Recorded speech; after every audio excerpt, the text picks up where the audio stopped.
Today's podcast is brought to you by Audible. Get a free audiobook download and 30-day free trial at audibletrial.com/spookshow. Then go over to morbidlybeautiful.com as we are now part of the Morbidly Beautiful Podcasting Network.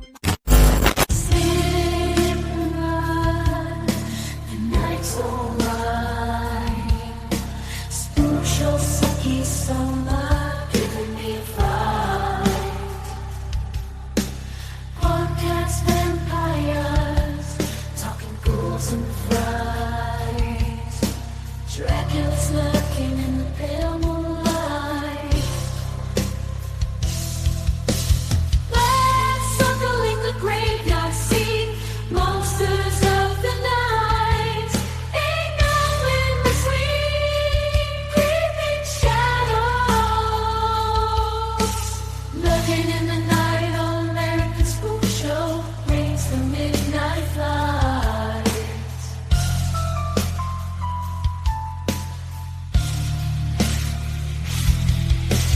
Blood red roses, vampires delight. All American Spook Show keeps me up all night. Horror movies, garlic and wood mistakes, sucking at your soul. They've got what it takes. Hello and welcome to the latest edition of the All-American Spook Show podcast. I'm Josh and I'm joined here with Tiana. Hi. And the Professor Smoke. What's up? Donnie couldn't be with us and neither could Will, but we're pushing forward and we're wrapping up the Sucky Summer. Not officially. We officially wrap up the Sucky Summer next week where we're going to have our big Sucky ending.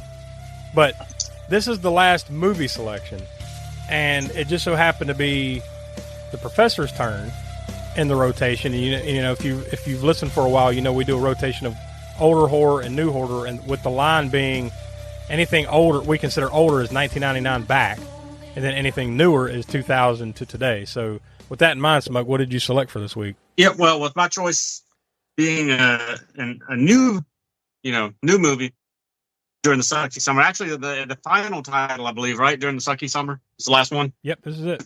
I believe. And because I generally my favorite stuff is the older movies. So what I did was went with the oldest new movie. Pretty much. Well, also because I love this movie, though. That's why I really chose it. So it's Shadow of the Vampire from 2000 with Willem Dafoe as Nosferatu. Well, as Max Schreck playing Nosferatu. Yeah, it's a weird it's a weird way to describe this movie because it's almost like it's a not behind the scenes, but like kind of a making of the 1922 classic Nosferatu, but it's like a fictionalized story of the making of Nosferatu, right? Yes, basically a fictionalized version of the stories that kind of went around, rumors about Max Schreck, who played the original Nosferatu, that, he was so good at the part that everybody thought that he was a real vampire because he kind of came from, and it was a rumors. I mean, he did come from acting and he acted in other movies, but a lot of people thought that he was a real vampire and that he was coming on this movie and he did so well in it because he was an actual vampire, right? And there was this whole thing, not mythology, but this whole rumor mill behind him that he did. Urban legend. Also, I think it's because he's an actor, Kind of an urban legend kind of thing. Yeah, urban legend, but I guess he maybe was a character actor and wanted to be in that role, in that part outside. And I don't know if that was a big thing back then. Maybe it wasn't so well known as it is now as far as method acting, Whatever the case, there was a lot of rumors going around back then about Max Schreck being an actual vampire. So they really play into that and really feed off of that in this movie. But this one will be a little bit different from a lot of movies, not only that we've talked about here on the Sucky Summer, but just movies we've done in general. Like we haven't done a lot of movies very similar to this, so it'll be interesting. Before we get into it, I'm sure we're all dying to get into it. I want to remind everybody to go check out aaspookshow.com. We call that the center of the Spook Show universe. From there, you can check out our past podcast archive, and you can also go to our YouTube channel from there, where every month we have series such as Grindhouse Gutter, Hammer Horror and Order, which, if you're listening to Shadow of the Vampire and you like Nosferatu and the older stuff, that might interest you because we go through the Hammer Films library. So a lot of stuff from the 50s, 60s, 70s that we talk about over there. And, of course, we have the Video Vortex where we take movies from, say, the 80s and 90s, stuff you would have rented back in the video store days, and we talk about those. So it's lots of fun over on YouTube. And we also have tons of fun over on our Patreon. We encourage you to become a patron by going to patreon.com patreon.com/AA Spookshow, where every month you get a video minisode that includes the Library of the Professor segments. And, of course, the main event there is Crapsterpiece Theater. I guess the main event for y'all listening to it, not for us having to do it. Every month is torture. No. But every month is almost like worse than the next, or the previous, let's just say. So those usually come out around the end of the month, but you can only listen to those by becoming a patron at patreon.com/AA Spookshow. And we also want to remind you that we are a spoiler-filled podcast. So if you have not seen Shadow of the Vampire and you don't want it spoiled for you, you might want to hit pause, go track the movie down, watch it, and then come back and listen to the rest of this. We're not going anywhere. We don't want to leave you behind. So without any further build-up, we'll go ahead and toss to the trailer for Shadow of the Vampire. Roll camera. Iris in. Begin. It's been a fitful night, but you wake refreshed. What is that beside you? It's a book about vampires. Nosferatu. Director F.W. Murnau had an obsession to create the world's most realistic vampire movie. Meet Count Orlok. The overture to our Symphony of Horrors. He dug up an actor I'd like some makeup. Well, you don't get him. who didn't just play the part. But you're not feeding. No, you're not drinking her blood. He lived it. What is the matter with you? Where did you find him, really? From Lionsgate Films and producer Nicolas Cage comes the haunting tale of the uncompromising. You will have no close-ups now. The unimaginable. Blood! Blood! And the undead. Academy Award nominees John Malkovich. I will finish my picture! And Willem Dafoe. This is hardly your picture any longer. Shadow of the Vampire. How dare you destroy my photographer? Why not the script girl? I'll eat her later. All right, there's the trailer for that. So, Smoke, I assume, with your previous comments, you've seen it before. Tiana, have you ever seen this movie before? Yeah, Brian actually introduced me to it. Hey, would you like to go out on a date and watch Shadow of the Vampire? I'm sure that's how it went, right? It's been a number of years, though. I mean, yeah, it's been a little long. I don't know, probably 8 years, maybe even since that. Since the last time I saw it too. I can't even tell you. Like, for me, it might go all the way back. I've seen this once before, but man, it might go all the way back to not long after this came out. I didn't see this in the theaters, but probably not long after it was released. Rented it at Blockbuster or wherever the hell back in the day, because I don't own a copy of it. So yeah, but it's probably been well over 20 years. And once again, actually, we're getting some. I'm sorry, I was going to say we're getting some rare air here too with this being Oscar-nominated movie. But yeah, and that kind of plays into what I was going to say anyway. Sort of, because when I saw this, I had seen the director's previous movie, or at least piece. It was kind of a short. I mean, it was more than a short, but it was less than a full length. It was called Begotten. It was a sort of art house horror film. I didn't know he was connected to this movie, though. I think when I first saw it, I just didn't really connect those two until after I'd seen this movie, and then it's kind of blew my mind that he did both movies, because they're totally different. Anybody who's seen Begotten and has seen Shadow of the Vampire, be able to tell you it's almost night and day in a sort of. By he, you're talking about the director E. Elias Merhige, or yes, what do we say, Merhige? I think that's how you say it. I think that's the conclusion that we came to before we got on air. Was like, I think this is how we're saying it. Yeah, we had to look. We had to kind of like watch some audio of somebody else saying it, because I'd never seen or heard his name pronounced before. Yeah, no, I'd never even seen any interviews with him or anything. I hadn't thought to go that deep into his career. But the funny thing is that we found like he didn't really do much past this, right? He did Suspect Zero and not much else. Yeah, as far as like feature-length movies, I guess he did some music videos and some short films, but feature-length type stuff. I personally haven't seen Suspect Zero. I don't know. Has anybody else you had seen it or no? Do you have? Ever seen it? No, I remember it being a thing. Never watched it. And I remember he directed it and did a thing, but I guess it didn't maybe do so well for him. I don't like to say. I haven't seen it, so I can't really vouch for. But I'm sure it wasn't like this movie though. It didn't have the buzz that this movie had. Certainly wasn't Oscar nominated or anything like that. So I don't know if maybe that had some something to do with him not doing other feature length commercial films, possibly, or whatever the case may be. But yeah, mostly it was music videos and some short films after that. I know he did one that I want to see that kind of sounded like that Begotten movie a little bit, at least in the art style. Was now I'm going to forget the name of it. Something Celestial Birds or something like that, or it was somewhere along those. It had birds and celestial in the title, and it was another art house type, movie. I guess similar in style, if not content, to Begotten, but I haven't seen that yet. Yeah, it was called Den of Celestial Birds, but that's a short film, so Yeah. Short films can kind of be weird to find. Like they can be hard to track down. Yeah, so they can either be easy or hard. So you go to YouTube and boom, there it is, or it's like you dig everywhere and you can't find it. Yeah, it's not like there's I don't think there is, at least, like a short film section on Netflix or something. Like it's a little bit harder to dig up. Yeah, that would be cool if they would do something like that. Yeah, now that we've said that, they absolutely, one of these streaming services should do that. Because there's a lot of cool short films out there, and in the horror genre as well. Yeah, tons in the horror genre, and like the fan film type of stuff, kind of falls in that short film sometimes. Yeah, we've done one of those, right? At least one. What was it? The Friday the 13th one. I can't remember the exact name. Never Hike Alone, wasn't that? Yeah. But which was good. Turned out that was a good movie. I mean, it's good, especially for being a fan-made movie. So. But it was directed by E. Elias Merhige, and it was written by Stephen Katz. And this cast, though, man, I mean, like, really, this is where this movie. I'm not saying a lesser cast wouldn't have done as well, but like, man, this is top caliber, right? John Malkovich as F.W. Murnau, Willem Dafoe as Max Schreck, the actor that played Nosferatu, Udo Kier, one of our favorites there, old Udo Kier as Albin Grahl, Cary Elwes as Fritz Arno Wagner. He's the replacement photographer, comes in a little bit later in the film, right? Catherine McCormick plays Greta Schroeder. Eddie Izzard as Gustav von Wangingham. I know I'm butchering these German names. Yeah, I mean, and there's tons of other character actors that you would recognize from other things, but that's a hell of a cast, right? Oh yeah, I mean, for especially like I said, being this guy, he'd only really done a couple, maybe a music video or two, and Begotten.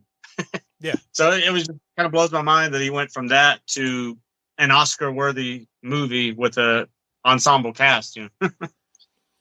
Maybe it has something to do with the writing of the movie itself, but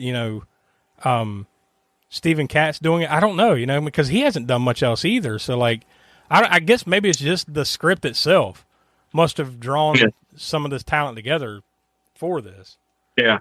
They must have read this. I want to be a part of this because it's a low budget independent flick. That you wouldn't think this would be one that would draw these kind of names, but I mean it was done for a budget of $8 million and only made 11.2. So I guess they barely made their money back in maybe a little bit more. But like it never that I could tell. I don't think it ever really got like a major release either. I think it just got a limited release because I'd love to. It would have been a movie I would have looked for in the theater. So I don't remember exactly when I heard. I guess I'd already heard about it after it was coming to video or something, or that's probably the Oscar when it was getting the Oscar buzz stuff and all that. Yeah. But like you said, I mean, this is weird that it's such an independent type movie that had the Oscar buzz behind it, like in a limited release. Yeah.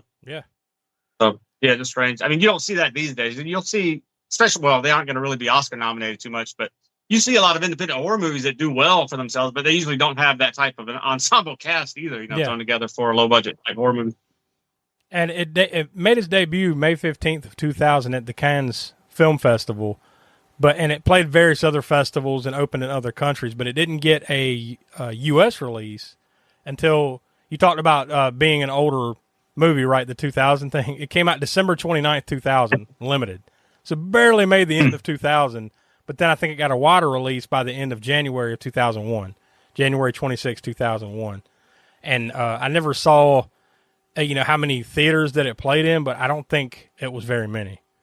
So, which, like you said, with a movie that has the Oscar buzz and everything, hell, for that matter, it might have been a movie that finally got a bigger release when it did get that Oscar buzz, right? Because sometimes they do that. Because the domestic opening, let me see, was the weekend of December 29th. Well, yeah, hold on. I'm trying to make sense of this because it's a little different. So I guess it'd be that New Year's long weekend would be the limited release And then it got that wide release, January 26th through the 28th of 2001. So this was the weekend that it went wide, so to speak. And even that it only played in 513 screens. So that's a wider release, but it's nowhere near the 1,000, 2,000 plus that the bigger releases get. Its opening weekend, it came in 18th, and it made $1.8 million, which technically it was its 5th week because of limited release, but wider release opened 18th. The top 10 in the box office, though, that weekend, Smoke, this is one of your favorites from back then. Number 10, Miss Congeniality. Oh, yeah. I always watch that at least once a month. That's my January movie I watch every year. Number 9, What Women Want.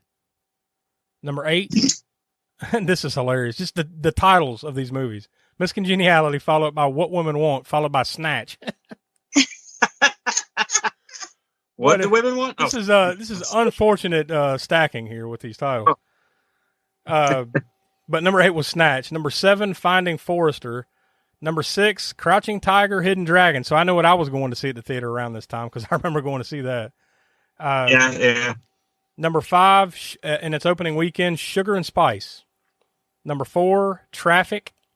Number 3, Castaway, that Tom Hanks now classic, I guess. It's hard for me to wrap my brain around something that came out in 2001 as a classic, but it is. Number 2. Yeah, it's over 20 years old now. Jesus. Yeah. At this point, we're looking at 23 years ago, roughly, right? Number 2, Tiana, this is probably one of your favorites back then. Save the Last Dance. Yeah. Yeah. Okay. And number 1, this is Willie's favorite, opening weekend of The Wedding Planner, that J-Lo classic. It made $13.5 million. So yeah, you could tell it was that Oscar time of year. You know, you get those kind of movies coming out, like because I think Traffic was one that won a lot that year. Didn't it win Best Picture? Or was nominated or something like. Yeah. Crouching Tiger, Miss Congeniality, the big Oscar winners.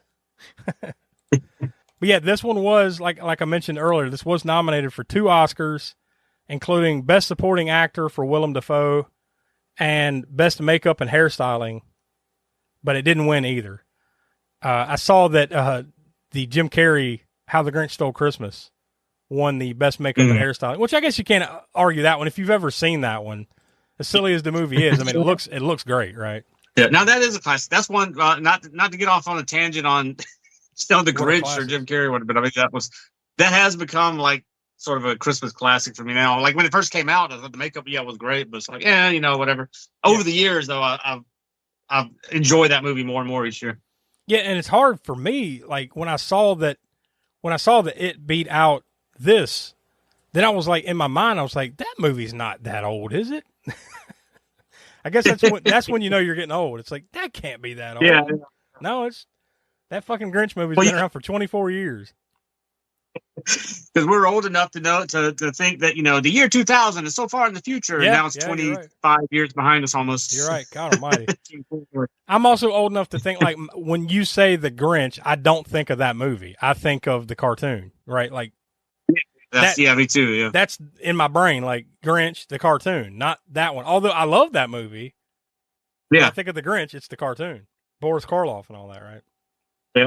It did win some awards, though. It won the Bram Stoker Award for Best Screenplay for Stephen Katz. It won one Golden Satellite Award for Best Supporting Actor in a Comedy or Musical for Willem Dafoe. And he also won for Best Supporting Male Actor in the Independent Spirit Awards. And Willem Dafoe also won Best Supporting Actor in the Los Angeles Film Critics Association Award. So did win some awards, just didn't take home a couple of Oscars there. And I didn't see who beat Willem Dafoe out for Best Supporting Actor that year, but I'm sure it was probably something from Traffic or something like that. But either way, rare air for the Spook Show here. We pull something that has multiple Oscar nominations. One thing too was that based on his performance in this movie is how Willem Dafoe got chosen as the Green Goblin in the Tobey Maguire's Spider-Man movies. Wow. Yeah, and he had been in tons of stuff even before this where you would think, he would have stood out. Willem Dafoe. Yeah. Correct me if I'm wrong. When did this had to have been around the same time period? Boondock Saints, right? Wasn't he in that? Yeah. Yeah. I'm not sure that. Yeah, okay, 1999. So that was the year before this. Yeah. So that's probably where he was on my radar first, I think. Unless I'm forgetting something that came before that. And of course, he was in American Psycho as well, around the same time period. Yeah. That was also 2000. Yep, that was 2002. So that's really where he was starting to hit his stride as far as like, he had been in tons of stuff. Don't get me wrong, but even well before all of those. But for me, that's where he's kind of getting on my radar. I was like, yeah, this dude's good. Yeah, I'm kind of a Willem Dafoe fan myself now.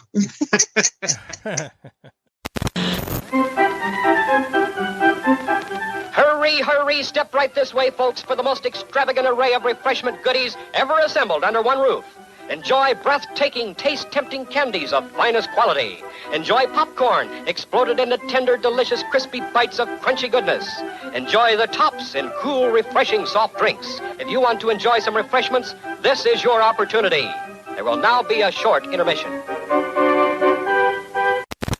For you, the listeners of the All-American Spook Show podcast, Audible is offering a free audiobook download with a free 30-day trial to give you the opportunity to check out the service. So I hopped on over to audible.com and I typed in Nosferatu to see what will pop up. And, of course, we've got some stuff. We've got Nosferatu. It's N-O-S, the number 4, A, the number 2. A novel by Joe Hill. That's Stephen King's son. That one is, and they made a show on AMC about that, too. That one is just under 20 hours long. We've also got, let's scroll down a little bit. We've got the Nosferatu Scroll by James Becker. That one is just under 10 hours long, and that's the Chris Bronson series, book 4. Never heard of it. And then we've got one more. We've got The Letter That Doomed Nosferatu by Steve Berman. That one's, okay, that one's just only 27 minutes long, so it's brief. But yeah, there's a number of other ones too. There's another one called Voices of Dracula, Call to Arms, more like Bram Stoker type stuff. Lots of other things. So if any of that floats your boat, you can hop on over to audibletrial.com/spookshow. Again, that's audibletrial.com/spookshow for your free audiobooks. And now I'm going to hop back over to IMDb and click on plot summary to see what pops. Surely we've got a couple of decent ones here for this one. Yeah, a couple. Nothing really long, unfortunately. It always works out this way when Donnie's not here. There's no really, really long one. Of course, when he shows back up, next week or the week after, it'll be a mile-long synopsis. We've got there's 3, but they're all fairly brief, so I'll read all 3. We've got the shortest one. The filming of Nosferatu from 1922 is hampered by the fact that its star Max Schreck is taking the role of a vampire far more seriously than seems humanly possible. The next one was submitted by Anonymous. They're on IMDb. Shadow of the Vampire is a film about the making of a German all-time classic silent horror movie from 1922 called Nosferatu in Symphonie der Grauen. Is that how you say it, Smoke? In Ein Symphonie der Grauen? That sound right? Yeah. Which is translated to Nosferatu, a Symphony of Horror. The production of Nosferatu had to deal with a lot of strange things. Some crew members disappeared, some died. This movie focuses on the difficult relationship between Murnau, the director, and Schreck, the lead actor. And the last one we've got here is submitted by R.M. Lohner on IMDb. Max Schreck's performance in the classic film Nosferatu has become legendary. What if the reason he was so good is that he really was a vampire? That's the premise of this film, which features director F.W. Murnau, so enamored with creating the perfect vampire film that he seeks out an actual member of the undead to play the title role. But when Schreck starts taking more and more advantage of the opportunities to feed he suddenly has, can Murnau come to his senses and destroy him? So yeah, I mean, I guess that's kind of, it's really kind of a weird one to kind of describe too when you're talking about like blow by blow. So I don't think we're really going to do the blow by blow because there are moments of, that you can point out, but a lot of it's just kind of, you're seeing it play out, like I found myself not taking as many notes as I normally do in this one. Because it's not really driven by action. It's not because it's a movie about people making a movie. So it's driven by the drama, the actors, I think more so than anything else. Yeah.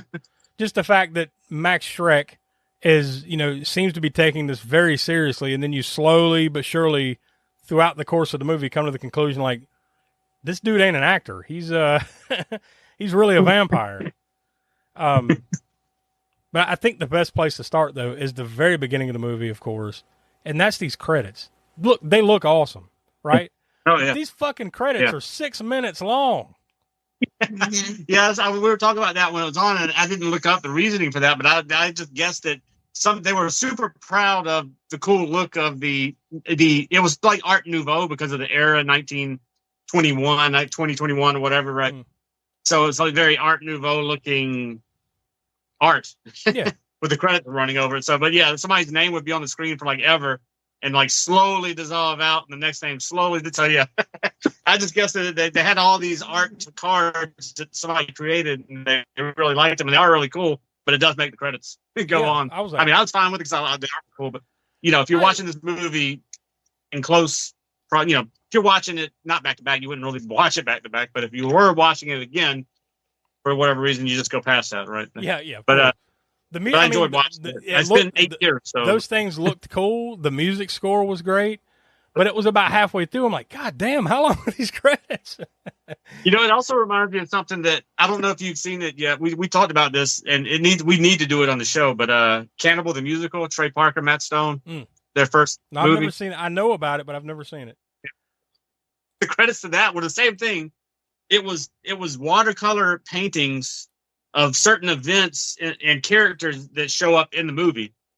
And I watched the again, this is sort of relevant just because of the credit sequences, but I was kind of going off on a tangent a little bit, but I'll keep it brief. But watching the commentary on that with Trey Parker and Matt Stone and a couple other people involved in the movie, they were like, yeah, I wish somebody would have told. We didn't know what the hell we were doing. I wish somebody would have told us that you shouldn't do a title sequence that long or whatever. It just kept going. At least as long as this one was too, probably 6 minutes or something. Yeah. Of just slow dissolves into this art because they were so proud of the artwork that was done that somebody did for them for the movie that they just kept it going.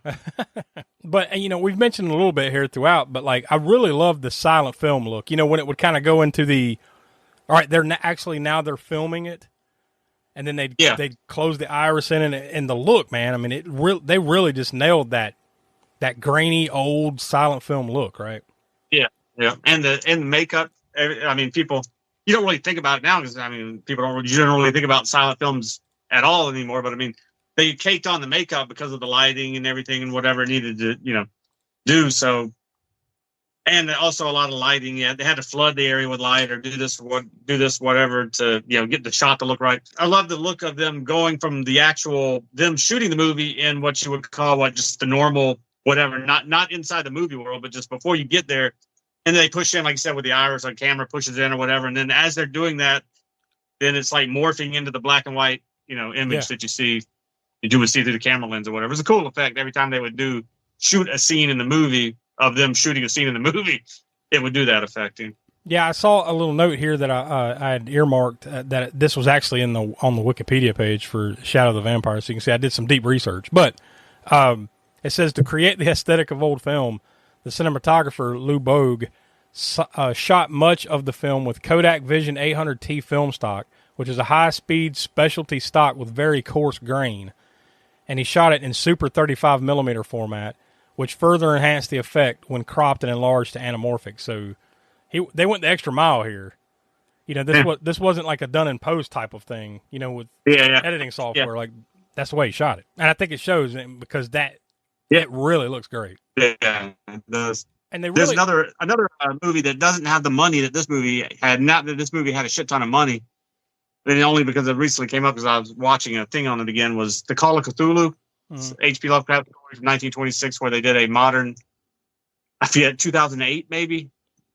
H.P. Lovecraft's Historical Society did a movie adaptation of it, short film, but they did it as if it were 1926. So they're shooting it as if it had come out when Lovecraft wrote the story.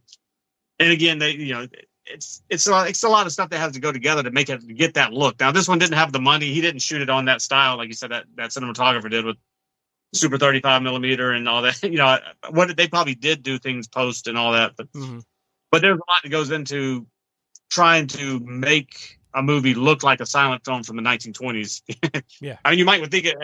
Just thinking about that, well, it's just old technology. It would be pretty simple to do right now. I mean, it's the lighting and the makeup and getting the shot to look right, getting the speed of the film, which was, usually things moved a little bit faster. It looked like they were moving at a faster frame rate. Well, slower frame rate, I guess, to make it look like it was faster, right? I assume.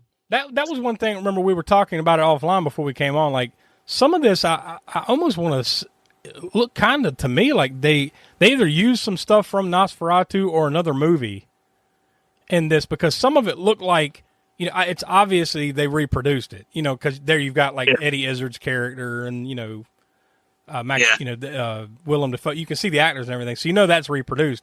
But there were other cutscenes kind of interspersed in there from time to time that looked like original stuff, like when the shot of the castle and some exteriors and stuff like that. So, yeah, I'm wondering if it is like you said, stock footage from another silent film, or if it was him shooting it with that film you were talking about, but actually going on location and shooting castle ruins using that silent look.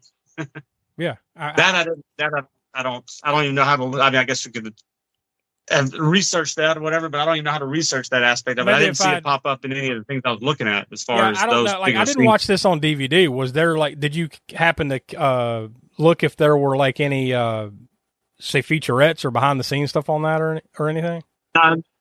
There might have been a few on that. We didn't get to watch any of them because we were so we just watched it. Was it last night for that one or the night before? Yeah, and it was me getting out late at work and all that, and it was trying to get through it without falling asleep, just watching the regular movie just because of how tired I was. So yeah, we didn't get to check out any of the special features on it, but I have the disc right here. Well, they filmed this April 18th through May 28th of 1999 in Luxembourg. So, in a studio there, but also some exteriors and interiors of a castle or something like that in Vianden, Luxembourg. So, I mean, there's a chance some of that was just, like you said, shot the way they were shooting it, and they did reproduce it, but because I never saw anything about that part of it. Like, did they actually use some footage from Nosferatu or another silent film? But if they didn't, boy, they did a great job of mimicking, of reproducing the exteriors and making that also look like a silent era. Because, like you said, not easy. What did you think of the introduction of Max Schreck? Like, because they never straight up call him. I mean, yeah, he's Nosferatu. Yeah. In the sense of like that's the thing that he is portraying, but they only refer to him as Max Schreck, right? So like. Yeah, it's only throughout the movie that plays out that you realize that, wait a minute, this fucking dude, he's not an actor, he's a real vampire. But what did you think of the introduction and everything? Like, because they held the suspense, and it was a while before you actually saw him, right? When he's finally introduced, it's almost like it was in the Nosferatu movie where he comes creeping with his hands down. Yeah, I mean, true. I think that probably was what they were going to. I've never listened to or read any interview about that his intro in the movie, but I would assume it's kind of like that. Like they were trying to play off of the original movie's intro of Nosferatu, where he's kind of comes out. I mean, it's pretty creepy especially for 1920 silent era makeup job and everything. And then like people that have seen the original silent film, I've said almost all my life, like to me, one of the creepiest portrayals of a vampire, Dracula, whatever, however you want to classify it, is this. Yeah. Not the original Nosferatu in 1922. And maybe you could see because it's the look and everything, but maybe it's because it's an old silent film and just the look of it and everything. It's like it's a hard one to top. Because you had that German expressionism thing going on with the light and the shadow. So you got that look of the cinematography mixed with the frame rate style of whatever, for just giving you that otherworldly look that all silent films have because of that. I guess it's because of the frame rate, right? It's just different. It's things either moved herky jerky kind of because of the way the film. You had to crank those hand. What you see in this movie, cranking the camera by hand. So I'm sure that you can't. I mean, probably even the best hand cranker is not going to be able to crank exactly the same speed. Yeah. There's some weird long scenes. So you get that herky jerky movement sometimes of things maybe slowing down or speeding up a little bit, and so. It is what otherworldly, and then combined with the makeup, definitely. Yeah, I would say too. Probably is my favorite. It's very much not the handsome vampire debonair look that you get from even Bela Lugosi when it came in that era. Christopher Lee, later on, and other even more so. Yeah, so definitely not that. It's more of the the influences on like Salem's Lot, for instance. that vampire. I hope that we come to you at the end of this year, early next year, whatever, and we report back to you that Robert Eggers' version becomes our new, because that's coming, right? Yeah, that's going to be, I don't know, if we've done, The Witch is the only Robert Eggers movie we've done on here. I probably talked about it in there. He's my favorite new director of, new being, maybe not necessarily going back to 2000, but within the last, couple decades, since he made The Witch, basically, that era. So I'm definitely anticipating it, but it's going to be hard. First of all, the original is silent, so you can't really. It's hard to compare to a silent film to like a modern movie now. But one thing I could compare it to, whether it's going to overtake it or not for me, is Werner Herzog's 1979 remake. That is one of my favorite. That was, I think, when we did our remake show, that was my second favorite remake of all time. First, only topped by The Thing. John Carpenter's The Thing is my favorite remake of all time. But yeah, so it's gonna be tough. It's gonna have to, for me, it's gonna have to at least be as good as that or overcome that. I don't know if it'll be able to overcome it, because that's my favorite remake, and I just love the way that movie's made. So it'll be interesting. Now, Willem Dafoe, obviously we've talked about him. He's Nosferatu in this, and he is in the new Nosferatu movie, but he's not playing Nosferatu, right? He's something else. Who is playing? I'm blanking. Who's playing Nosferatu in the new one? Bill Skarsgård. Okay. That played Pennywise. He's usually pretty good. Yeah, I could definitely see him in there. It's like just that, because he's got that skinny sort of, gaunt look. Yeah, he's definitely got a sickly kind of look. Like just his general face. It's kind of like there's something not right. Kind of look to him. Yeah, I'm down with that. But I think it is pretty cool that they got Willem Dafoe to be in it again. So many years later, even though he's not Nosferatu, he's in another movie that has something to do with Nosferatu. Yeah. So yeah. Plus, and did you see the trailer? You watched the trailer for it, right? I did. I did. But like, that was it. That's all I want to see. I don't want to see nothing else. Like, if I can help it, I want to avoid anything else.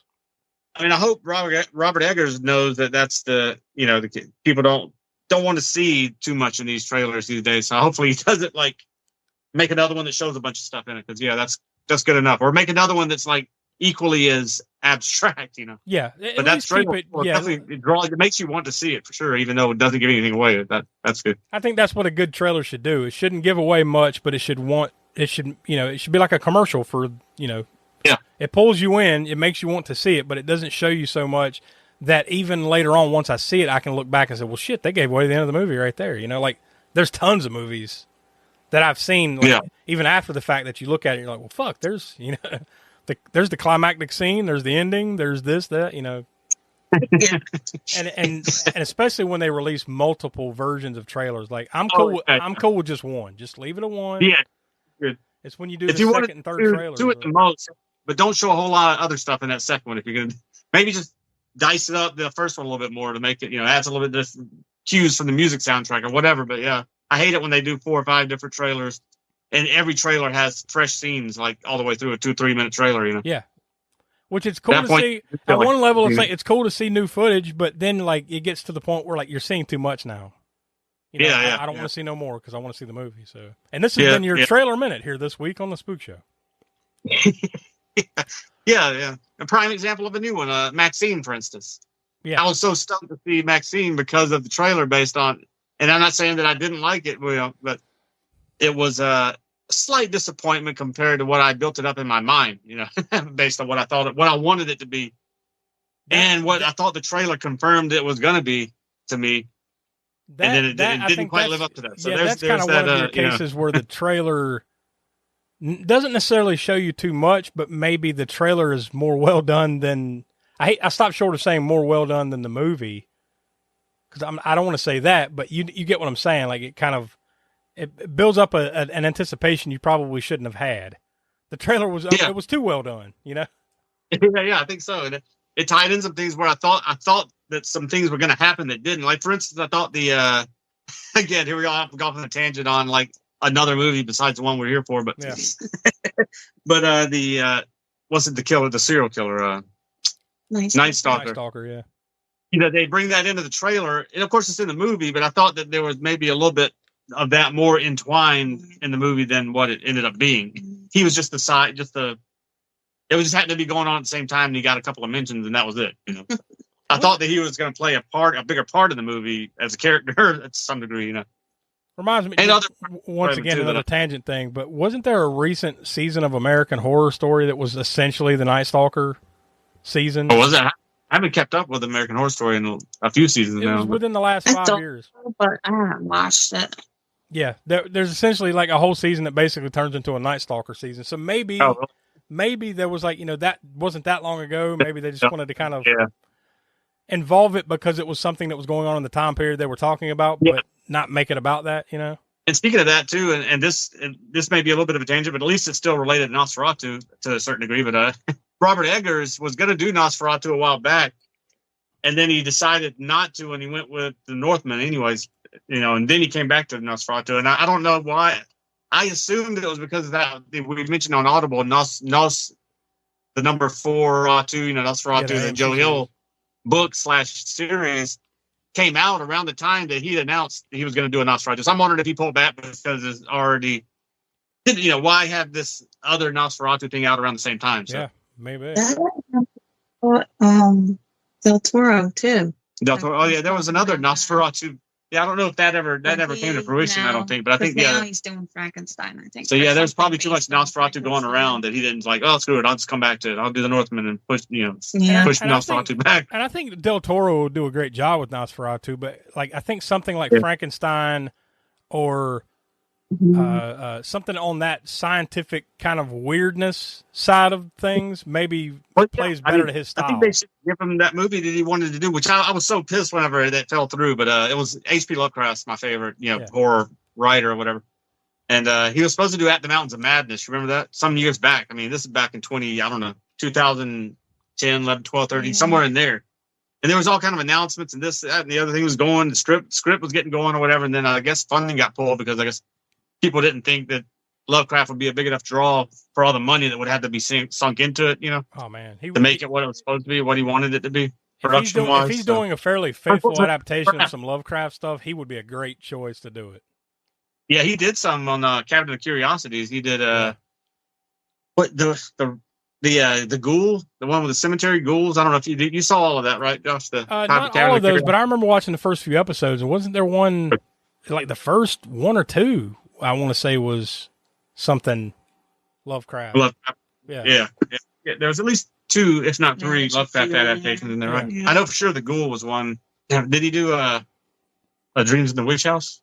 Or no? I might be confusing that with Master of the Horror. Oh, there is a Dream in the Witch House? Yeah, I remember.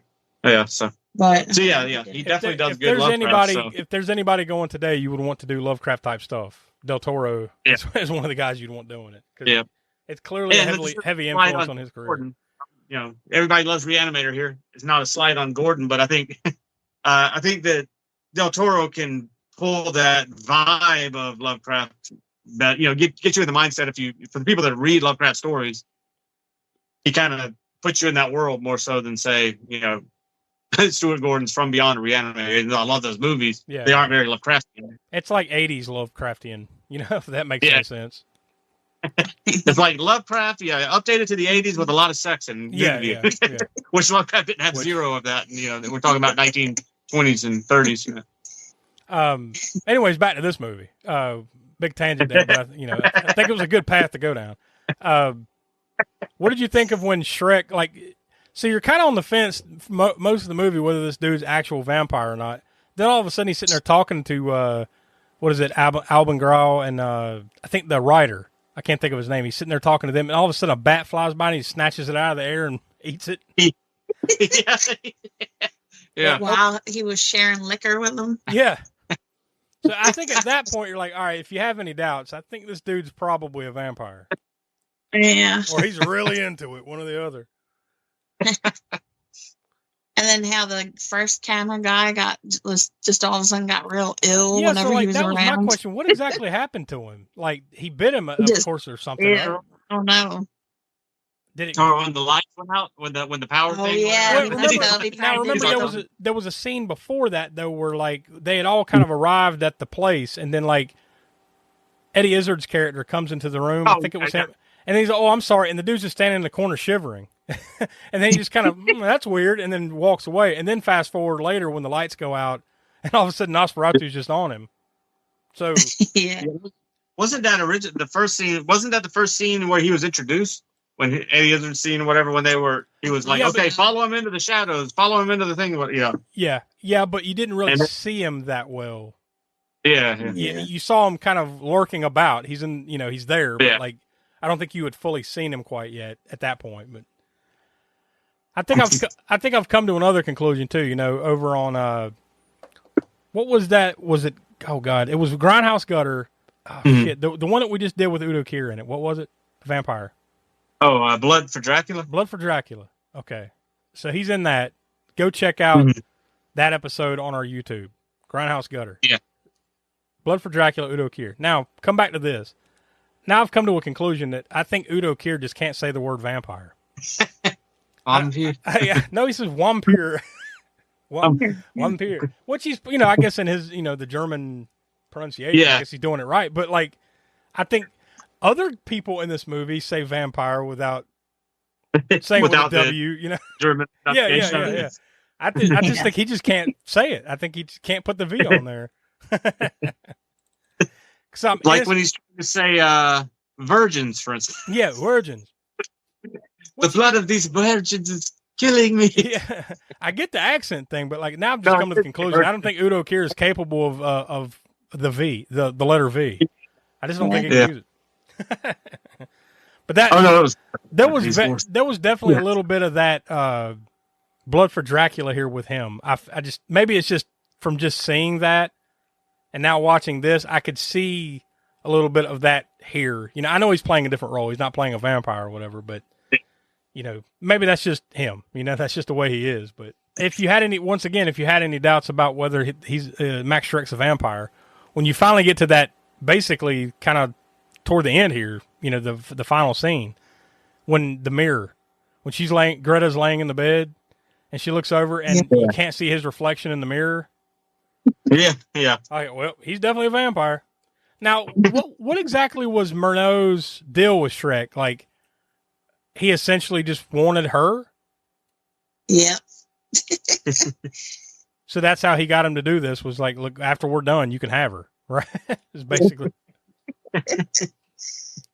Eventually, you get to that ultimate scene, which is the final scene in the actual Nosferatu movie, is him kind of hovering over her in the bed, and I think she stabs him or whatever, right? And then the sun hits him, and then he kind of fades. The end. Well, in this one, they kind of do that, and then he's like, "All right, now you can have her." And then Murnau just kind of turns the camera on it and just keeps on filming, even though now, like, this dude's a vampire and he's about to take everybody out. So he's sitting there feeding on Greta. He feeds on her so much that I think he falls asleep, right? He's engorged with blood. Yeah. He's just like got his head leaning on her and snoring. And they're all still just kind of hanging out, waiting for him to do whatever the fuck. And he wakes back up, and then he takes out Fritz, which is Cary Elwes. He's the cameraman. He takes him out, and then because he shot him, right? He shot him. He pulled out a pistol and shot him a couple of times. Didn't do anything. So he attacks him, kills him, and then I think he just chokes out Udo Kier's character, Albin Graal. He just chokes him out. So now he's killed them both. And then the whole time, Murnau is just filming everything that's happening here.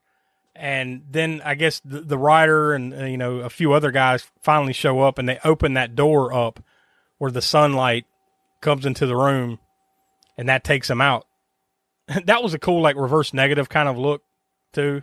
Yeah. He's kind of leaning back, and then, it's not the modern kind of take on sunlight taking out a Dracula, taking out a vampire, where it's kind of like they burn and melt and everything. This is more like the reverse negative, like he's just kind of leaning back, and then zip, he's gone. You don't. It's not like a dramatic melting kind of thing. It's just flash, he's gone, and that's pretty much the end of it. Yeah, that was burned to light. Yeah, that was very good. So there you go. That's Shadow of the Vampire. It's an interesting, fictional telling. Although, on one hand, for me, I'd kind of like to see a real behind the scenes making of Nosferatu. That would have been awesome. This is as close as we'll probably ever get. Let's face it. Maybe one of these days, right? You never know. But I think it would be more interesting to me to take out the fictional part of it and like make an actual behind the scenes of this.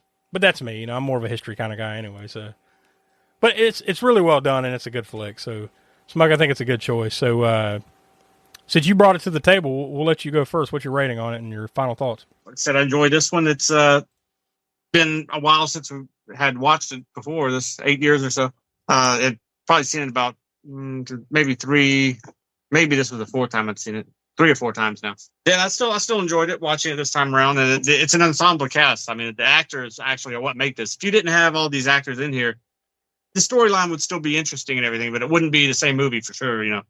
That Willem Dafoe as Max Schreck is just amazing. I mean, you could definitely see why he would be, why he was picked for the Green Goblin. Not just the same character, but it is sort of the same, very similar impish style of acting that he did for both those roles. So, yeah, I think I'll go with I'll probably go 3.5 on it. Okay. I enjoyed it. I think it's solid movie that still holds up. Tiana, what do you say? I enjoy this one, especially the little silly comedy parts it has. It does have some good comic levity to it. Yeah, you're right about that. But it was filmed very good. So I'm gonna give it a 3. Yeah, I think I'm gonna echo you, Tiana. Like, it's a good, solid flick. It's not necessarily one I think I wouldn't want to watch like over and over again or anything. Not that everybody or everything has to be, but probably not one I would watch over and over. But it's really well done. You got to appreciate the way they put this together, the cast, the look of it, and everything, especially the silent film stuff. And like you said, the moments of like comic relief were pretty good. Kind of interspersed in there. Even just the silliness of the vampire or Max Schreck himself in some ways, like feeding on Greta and falling asleep, or just the way he kind of acted in it was not the way you would think a real life vampire would act sometimes. So, or like one scene that was the makeup scene, like when they were putting makeup, where the makeup girl was coming over, is like, for Eddie Izzard's character, makeup over here, the makeup, okay, boom, boom. And I would like some makeup too. Yeah. Well, you don't get any. Yeah. He needs to be pasty. I guess he was like, if you're playing into the thing of him being a real vampire, he sees himself as pasty and needing makeup or whatever. And he's like, you're supposed to be the vampire. Kind of, Yeah. Well, you don't get any. But really well done. Overall, I think, as far as we are concerned, we give it 3.1 out of 5 stars. Donnie did send in some audio for his thoughts and his rating, so we'll go ahead and play that now. Shadow of the Vampire. John Malkovich is excellent in this, and Willem Dafoe is at the top of his game in this role. It's a different kind of feel, which I actually like. That it's basically a movie within a movie. Though I do have to say this is the biggest detractor for me. Even at the runtime of 92 minutes, it feels like it's longer. Major detractor for me. But overall, I like it. I recommend it. My rating is 3.25 stars. All right, so with Donnie's 3.25 rating that he just gave there, that brings it up to, let me see, 3. Well, it's still a little higher, 3.1 out of 5 stars. So it didn't really change the overall rating that much with his. But there you go. I think we all recommended enough. I mean, generally, I think we say anything over 3 is usually worth your time, right? So if you haven't seen it, obviously we have spoiled it for you, but we haven't spoiled the whole thing to a point where it's not watchable. So I definitely recommend you go check it out. Donnie also sent in his cryptic connections, so we'll go ahead and do that here.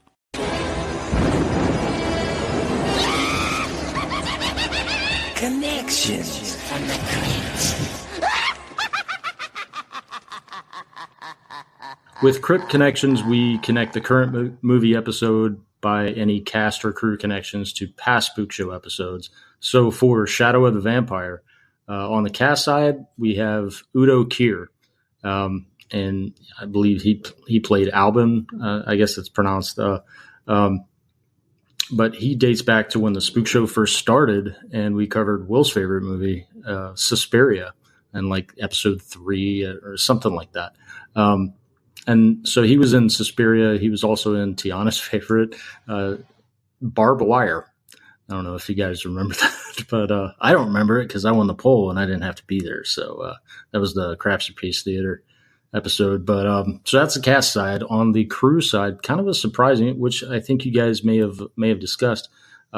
Nicolas Cage produced this, and he was also a producer when we covered The Wicker Man, also on Crapsterpiece Theater. So well-deserved Crapsterpiece episode, I believe. But yeah, so that's our Crypt connections. All right, so there we go. Those are always interesting. So that naturally leads us to Kill. Count. All right, Tiana, what's the kill count on this one? What conclusion did you come to? 5. And the first one being kind of a surprise when you think about it, because you were not expecting him to do what he does, which is sucks on the guy in the fake boat and then throws him off. Oh yeah. I wondered about that. Like that wasn't just for the movie, right? Like that he actually did that, right? Oh, he did that in the middle of the night. Yeah, that was one thing we didn't talk about either. It just reminded me about the boat thing. Like, why wouldn't he sail? He's like, I will not sail. Like, I wonder what that was. And was that part of like the real story of how weird Max Schreck was? That was another thing about like what is real and what is not here, as far as like the urban legend and like how weird Max Schreck acted and the things that actually happened, because there were some things that happened on the real making of the movie. So how much of that they depict here was something that actually happened versus fictionalizing it because they're making him a real vampire? That there is that, but I guess you'd have to find some book or some behind the scenes type of thing on Nosferatu to really piece it all together, because we did not do that. But that leads us to, let's talk about the kill reel. Highlight kill. This isn't one of those, and Smoke will get into it with the gore score here in a minute. This isn't one of those super gory movies, although there's some stuff in there. But like, I think because of that, there's no real kill that's going to stick out in my mind kind of thing. It's like, oh, that was pretty good, or that was gruesome or something like that. But I guess the one that I'll take away is Nosferatu getting, burned up by sunlight at the end, because that's the climactic moment of the movie, right? That's the big moment. So I guess that would be the highlight kill. I'll go with that as Max Schreck, aka the guy playing Nosferatu, the real life vampire being fried by sunlight. So we'll go with that. So Smoke, that naturally leads us to you. Gore score. Yeah, this is a bloodless one. Seems like the last, I don't remember what, I seen the Deja Vu or whatever, where the last movie I did a gore score for was pretty bloodless too. I just don't remember exactly what it was last that we did. Well, we did Dracula from 1931. Well, that's probably what it was then. That's probably what it was. But once again, though, because we're talking about 1931 for Dracula, of course, not going to have any gore. This is a movie which is sort of replicating the silent era, even though it's Max Schreck as a vampire doing things off camera, and things. So, but they didn't lean into that. I mean, gore is not what this movie was about at all, and that's fine. I mean, it doesn't have to be, right? Yeah. But really, it's just a matter of whether I'm going to give it 1 or 2. I guess we'll go with a 2. I mean, I think I gave Dracula a 1, right? Something somewhere in there. Yep. Pretty sure it was in there. I guess I'll give it a 2. I mean, there was a little bit. There was the bat scene, and then the scene at the end, feeding on the girl and all that. But again, we're not talking about vampires level. Remember that movie that we did on Grindhouse, I think, wasn't it? Yeah. Or no? What was that? Yeah, Grindhouse Gutter, yeah. So it's not that. It's not meant to be a vampire bloodbath or anything. So I'll go with 2. Well, there you go. That's Shadow of the Vampire from 2000. So all in all, we highly recommend you go check it out. And that brings to an end the Sucky Summer. Now, we will properly put the final stake and throw some garlic and holy water at it next week, where we're going to have the grand finale, the Sucky ending. So that's your tease for what's coming up next week in episode 224. But this is the last movie selection Now, of course, we've had some stuff over on Grindhouse Gutter and Video Vortex, so that stuff's still playing. But I don't think much else plays past next Monday when we do the Sucky ending. So that will be the final nail in the coffin, so to speak. We'll be out of the Sucky Summer, so will the Spook Show go from suck to blow like in Spaceballs? Yeah, exactly. Or something like that. Exactly like that. Maybe, maybe not. I don't know, because our next movie selection after the Sucky ending, which will be episode 225, will be Tiana's choice, and she had to pick an older movie. So, Tiana, what are we going to be watching in 2 weeks? Slumber Party Massacre. The original from 1982, correct? We don't want to get confused with that awesome remake. I can't even speak for that remake because I haven't seen it, but I don't know. You saw it, Josh? No, but I'm just going to assume it's very awesome. Yeah, I'm assuming it was too. Yeah.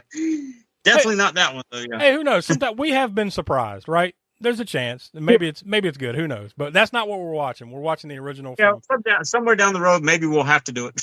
Yeah. But I have been. Yeah, there's been some surprise remakes along the way. So. Yeah, we've had a couple. Who knows? So you never know. So, but yeah, that's what we'll be watching in 2 weeks' time. So come back next week for the Sucky ending, and then we get back to regularly scheduled programming, so to speak. Get back on the horse, the horror horse, with the Slumber Party Massacre from 1982. So for Will and Donnie, who couldn't be with us, Tiana, the Professor Smoke, I'm Josh. We are the All-American Spook Show, and we'll talk to you next week.